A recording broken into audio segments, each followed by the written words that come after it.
Assalamualaikum warahmatullahi wabarakatuh. Langsung saja di sini saya akan sedikit mempresentasikan hasil analisis skripsi dan artikel jurnal.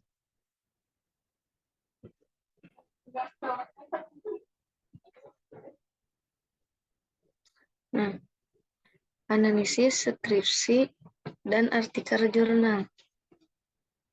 Tugas dari metode penelitian dosen Dr. Haji Mulyawan. Sebelum ke pembahasan,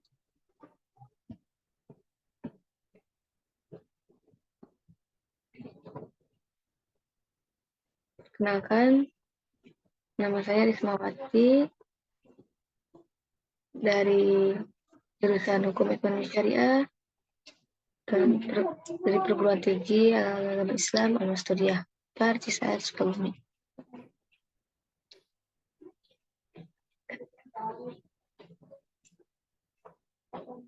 Dalam skripsi, langsung saja nomor 1 saya mengambil skripsi dari Wiwin Yuliani, Hukum Transaksi Tukar Emas dalam Perspektif Hukum Ekonomi Syariah. Tahun terbit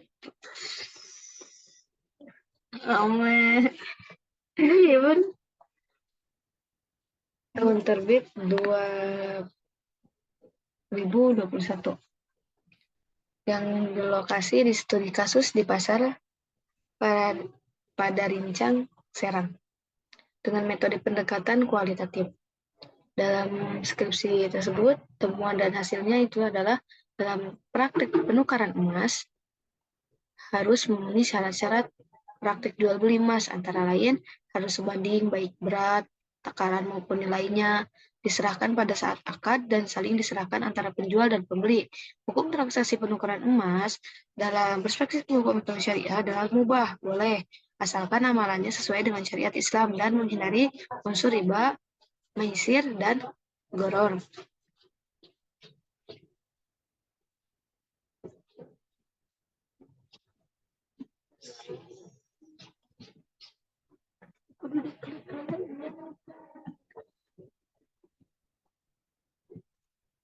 Lanjut, nomor 2 dari Saiful Azhar tentang analisis hukum ekonomi syariah tentang jual beli buah alpukat.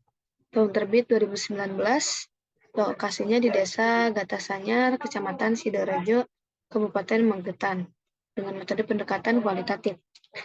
Temuan dan hasilnya, jual beli merupakan kegiatan muamalah yang paling sering dilakukan, tapi terkadang tidak memperhatikan apakah jual beli tersebut sudah sesuai dengan jual beli dalam hukum Islam ataupun belum.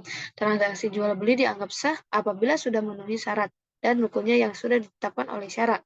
Begitu pula dengan penetapan harga-harga dikatakan adil jika semua keuntungan dengan harga barang sepadan. Sebaliknya, jika harga dikatakan zalim, maka keuntungan lebih besar dari harga yang ada di pasaran. Lanjut ke nomor 3, Fadila Tesani, tinjauan hukum ekonomi syariah terhadap perjanjian jual beli kelapa sawit antara petani kelapa sawit dengan tauke kelapa sawit di Nagari Desa Baru, Kecamatan Ranah Batahan. Tahun terbit 2020 yang berlokasi di Nagari Desa Baru, Kecamatan Ranah Batahan. Metode pendekatannya dengan metode kualitatif. Temuan dan hasilnya, hasil penelitian menunjukkan bahwa pelaksanaan perjanjian jual beli kelapa sawit antara petani dengan tauke kelapa sawit dikaitkan dengan utang piutang, sehingga harga beli tauke terhadap kelapa sawit petani lebih murah. Yang kedua, latar belakang penjualan beli kelapa sawit itu karena lokasi pabrik yang jauh, kebutuhan yang mendesak, pendidikan dan kebiasaan masyarakat, serta kurangnya pemahaman dan pengetahuan akan jual beli dan utang piutang yang sesuai dengan hukum ekonomi syariah. Ketiga, tinjauan hukum ekonomi syariah terhadap perjanjian jual beli yang dikaitkan dengan utang piutang terdapat syarat yang dilarang karena menghubungkan akad jual beli dengan akad utang piutang. Syarat ini juga hanya menguntungkan satu pihak dan merugikan pihak lainnya, serta terdapat riba di dalamnya sehingga tidak sesuai dengan tujuan transaksi. Dengan demikian, perjanjian jual beli antara petani kelapa sawit dengan tauke kelapa sawit hukum akadnya adalah fasid.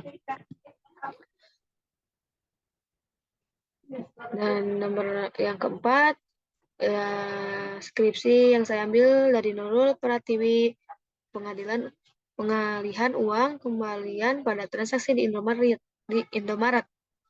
Kecamatan Bara, Kota Palopo, Perspektif Hukum Ekonomi Syariah, tahun terbitnya 2020, dengan dilakukan lokasi Kecamatan Bara, Kota Palopo, dengan peningkatan kualitatif. Temuan dan hasilnya, penggalian uang kembalian Indomaret Kecamatan Bara, Kota Palopo, yaitu Indomaret Sam Atulangi dan Indomaret Perumas, di mana kedua Indomaret tersebut melakukan penggalian uang kembalian dalam bentuk donasi.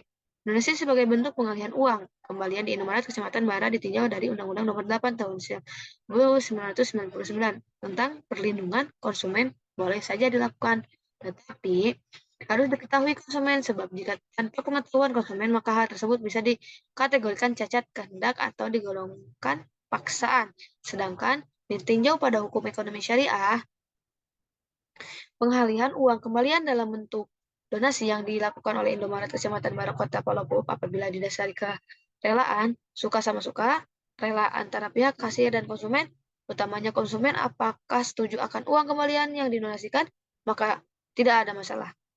Hal ini diperbolehkan sebab sahnya jual beli ketika kedua belah pihak saling ridho dan rela.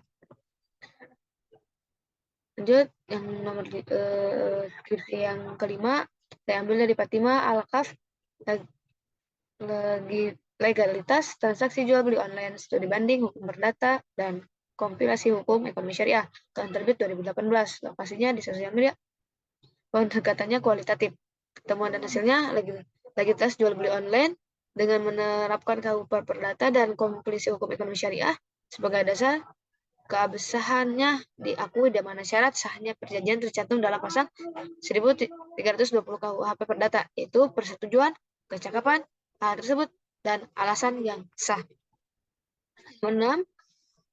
Muhammad Fahri praktek akad mahaupi pahumaan di Desa Kandang Halang, Kecamatan Amuntai Tengah, program studi hukum ekonomi syariah Muamalah, tahun terbitnya 2021, yang berlokasian di Desa Kandang Halang, Kecamatan Amuntai Tengah, Kabupaten Halus, Sungai Utara. Pendekatan dengan metode pendekatan kualitatif. Temuan dan hasilnya adalah bahwa ada dua akad yang digunakan. Pertama, informan 1, 5, dan 6 menggunakan akad muhabarah. Akad tersebut termasuk akad yang sah karena sesuai dengan prinsip dan syarat-syarat perjanjian muhabarah. Kedua, informan 2, 3, 4, 7, 8, dan 9 menggunakan akad muzara'ah. Praktik informan 3, 4, dan 8 termasuk akad yang otentik karena sesuai dengan prinsip dan syarat muzara'ah. Namun praktik informan 2, 7, dan 9 belum menyebutkan jenis bibit yang akan ditanam. Ini termasuk akad fasid karena tidak memenuhi syarat muzara'ah, yaitu jenis benih yang akan ditanam. Meski demikian, pihak-pihak yang terlibat tetap melanjutkan praktik akad mahaupi pahuman. Hal ini didasarkan pada kepuasan masing-masing pihak berdasarkan firman Allah SWT dalam surat Al-Maidah ayat 2. Ditunjuk Fajar Nugroho, tinjauan hukum ekonomi syariah ikalah pada e-commerce tahun 2021. Dia mengambil lokasinya ada di perpustakaan dan metodenya kualitatif. Temuan dan hasil, e-commerce sebagai platform digital dalam transaksi jual beli terhadap posisinya dalam hukum ekonomi syariah dinilai telah memenuhi kriteria yang tepat sehingga diperbolehkan.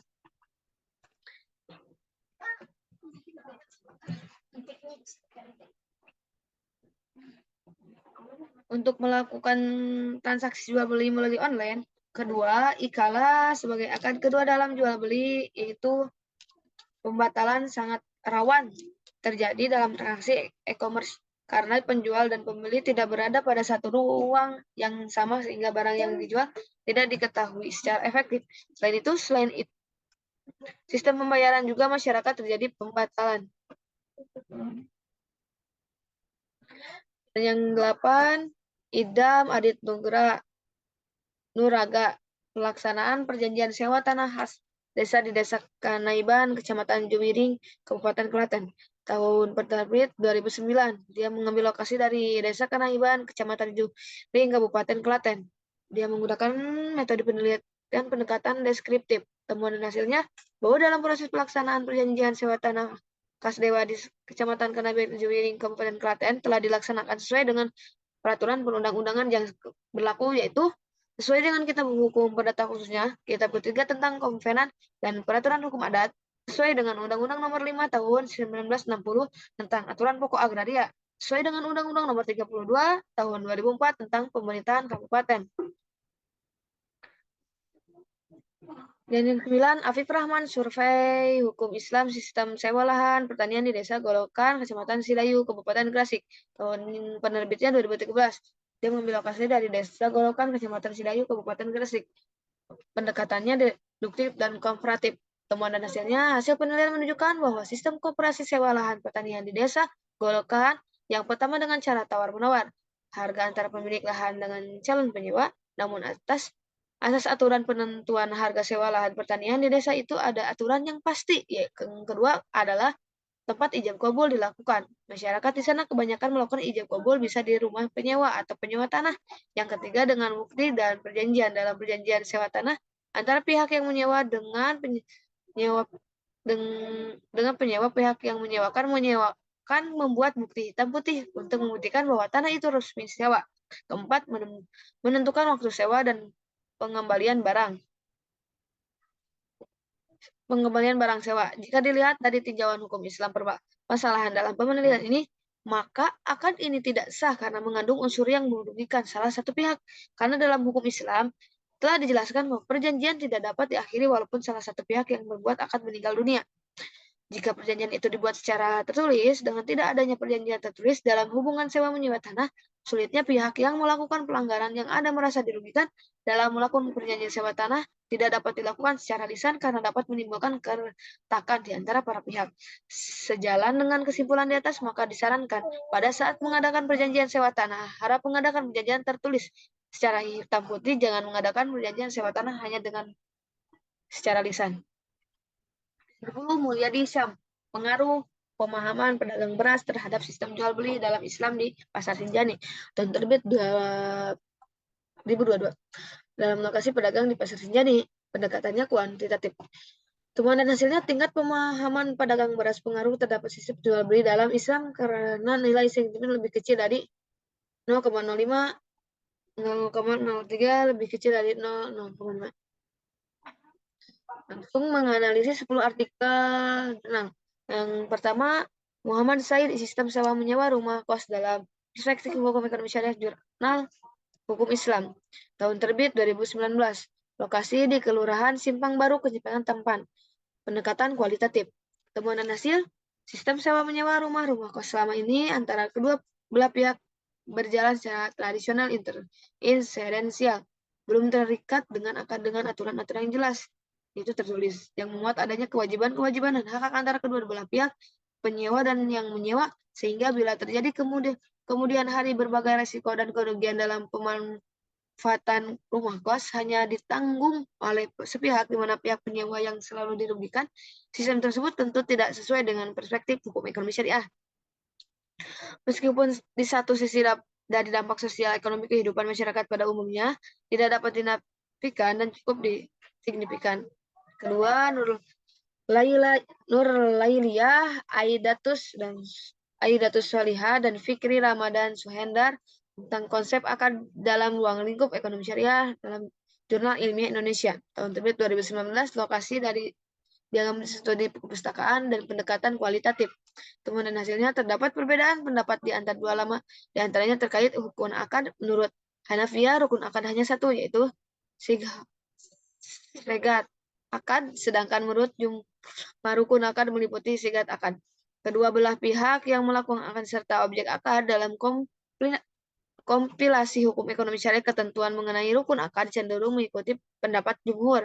Hal ini dapat dilihat sebagaimana dalam bab 3 KHES yang menentukan bahwa rukun adalah pihak-pihak yang menggunakan objek akad, tujuan pokok akad, dan adanya kesepakatan. 3. Muhammad Soleh Aminullah tentang pengalihan hak sewa tanah dalam perspektif fikih muamalah, KUH Perdata dan KHES Jurnal Hukum dan Ekonomi Syariah. Tahun 2020, lokasi Desa Jatimulyo dengan pendekatan kualitatif. Temuan dan hasil, Fikih Muamalah menilai bahwa pengalihan yang dilakukan dihukumi batal, sebab pengalihan yang dilakukan tidak sesuai dengan ketentuan syarat yang telah ditetapkan. Sementara Cover Data menilai bahwa pengalihan tersebut merupakan kegiatan yang tidak diperbolehkan sebagaimana dalam pasal 1559. Kemudian KHS menilai bahwa pengalihan sewa yang dilakukan adalah sesuatu yang dilarang bagaimana termasuk dalam pasal 310 sehingga dapat dipahami pengalihan hak sewa yang dilakukan adalah hak yang tidak diperbolehkan. Elsa Fakiru Barita dan Ica Nura Rufaidah dan Mazia Rija Lina tentang jual beli followers, likes, viewers di Instagram Perspektif Ekonomi Syariah tentang jurnal hukum ekonomi dan bisnis Islam tahun 2020. Lokasinya media sosial berupa Instagram, pendekatan kualitatif. Temuan hasil menganalisis tentang hukum praktik jual beli followers, like dan viewers di Instagram agar dapat digunakan oleh praktisi yang memiliki online shop agar tidak menyalahgunakan hal ini, dan juga tambahan khazanah literasi. Menurut beberapa sumber Al-Quran dan hadis dan logika kaidah fikih bahwa hukum jual beli followers, likes, dan viewers ini Islam adalah mubah selama tidak disalahgunakan untuk sarana penipuan. Yang kelima, dari Nilna Mayang Kencana Sirait Sewa tentang sewa lahan pertanian di Kecamatan Nagori Perlahanan Kabupaten Bandar Simalungun. Studi analisis dari perspektif hukum Yusuf Kardawi, Jurnal Ilmiah Al-Hadi. Tahun terbit 2018, berlokasi di Kecamatan Nagori Perlahanan Kabupaten Bandar Simalungun dengan pendekatan kualitatif. Temuan dan hasil sewa lahan pertanian di Nagori Perlahanan adalah dengan uang. Dari sudut pandang Kardawi, praktik ini dilarang. Pasalnya ada larangan dari beberapa hadis kenabian. Selain itu, metode ini mengandung unsur ketidakadilan dan ketidakjelasan. Cara tersebut tidak dapat dikembangkan dengan modal persewaan lainnya seperti rumah, kendaraan, dan sebagainya. Dalam konteks ini, sistem muzarah atau bagi hasil lebih tepat karena petani menggarap lebih terlindungi dan terjamin. Dan keenam, dari Siti Handayani, Asep Ramdan Hidayat tentang kajian fikih muamalah dan perilaku konsumen dalam Islam pada transaksi jual beli rumah dengan grosir dalam jurnal riset ekonomi syariah yang terbit 2022, berlokasikan di Desa Cihanjuang, Kecamatan Parongpong dalam pendekatan kualitatif. Temuan hasil penelitian ini menunjukkan bahwa jual beli rumah dengan sistem borongan yang terjadi di Desa Cihanjuang tidak sesuai dengan syarat sahnya jual beli istisna ditinjau dari objeknya. Barang yang dipesan tidak sesuai dengan kesepakatan di awal dan waktu pengerjaan melalui batas waktu yang telah ditentukan, serta tidak adanya hak deskripsi yang diberikan oleh pemborong kepada konsumen ditinjau dari faktor-faktor yang mengakibatkan konsumen memilih untuk membeli dan menjual dengan pemborong disebabkan oleh faktor budaya, sosial, pribadi, dan psikologis. Yang ketujuh, dari Fatma Akhir Ningtyas dan Dina Novia Ningtyas dan Neza Padla Rayasa tentang analisis biaya kualitas pada produk keripik apel dan Ramayana dengan menggunakan metode activity based costing, jurnal ekonomi pertanian dan agribisnis. Tahun terbit 2022, berlokasian di Ramayana dan pendekatan kuantitatif. Temuan hasil penelitian menunjukkan bahwa setiap kategori biaya kualitas memiliki nilai 384,84 untuk biaya pencegahan. Untuk biaya pencegahan 906.250 untuk biaya penilaian dan 435.000 untuk biaya kegagalan internal. Persentase biaya kualitas terdapat penjualan bernilai sebesar 22,35%. Persentase biaya kualitas real terdapat biaya produksi adalah sebesar 4,12%. Sedangkan persentase biaya kualitas taksiran adalah sebesar 4,5%. 3%. Nilai tersebut menggambarkan bahwa terjadi penurunan yang artinya bisa biaya kualitas memiliki peranan dalam meningkatkan efisiensi biaya produktif. Dari ke-8, dari Bahaudin Alfian Syafi'i dan Ira Khairun Nihana tentang analisis kesalahan morfologi dalam penulisan makalah mahasiswa hukum ekonomi syariah IN Surakarta. Tahun terbitnya 2021. Berlokasikan di Institut Agama Islam Negeri Surakarta, khususnya kelas 8D semester 5 semester 6 tahun pelajaran 2019. Pendekatan kualitatif. Temuan hasil penelitian menunjukkan 13 macam kesalahan dalam bidang morfologi, yaitu penulisan awalan yang harus digabungkan menjadi tidak menyatu dan sebaliknya. Penulisan awalan ber, penulisan awalan me, penulisan awalan ter, penggunaan akhirannya, penggunaan sufiks kan, gabungan awalan di dengan akhiran kan, penulisan awalan me dikombinasikan dengan akhiran i.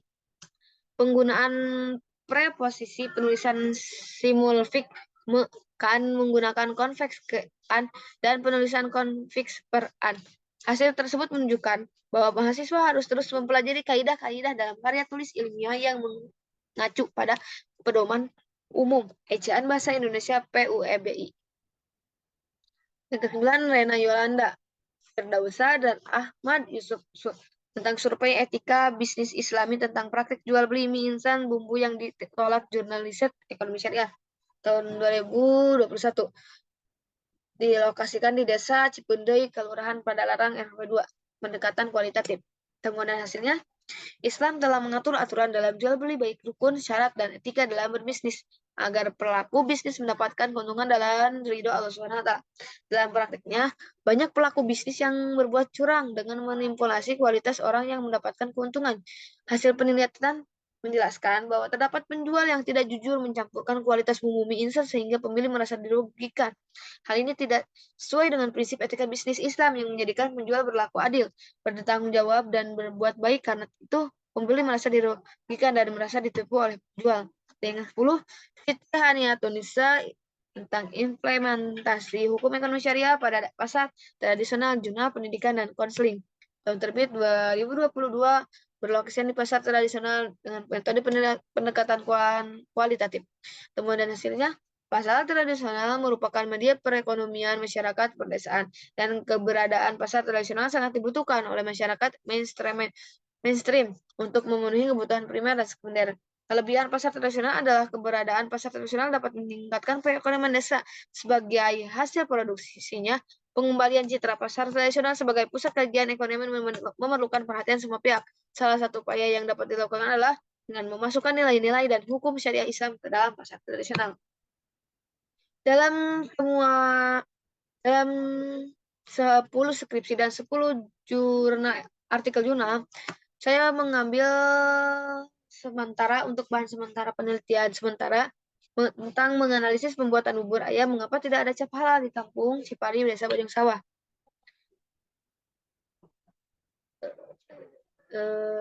Untuk itu, presentasi tentang menganalisis skripsi dan artikel jurnal dicukupkan sekian. Mohon maaf bila ada kesalahan dari perkataan, tingkah laku. Saya mohon maaf karena saya tahap belajar. Terima kasih. Assalamualaikum warahmatullahi wabarakatuh.